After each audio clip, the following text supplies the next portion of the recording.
Do you want to learn a super useful word? Today, let's explore the word apply. It's a word you hear every day, but do you know all its meanings? Apply usually means to ask officially for something, like a job or a school place. It can also mean to put something to use, like applying paint or a rule. Many learners confuse apply with just putting in effort. But applying means a formal request or putting something on a surface, not just trying hard.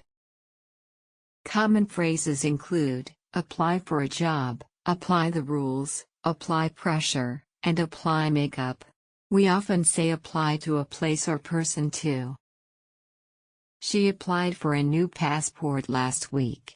Please apply the cream gently to your skin.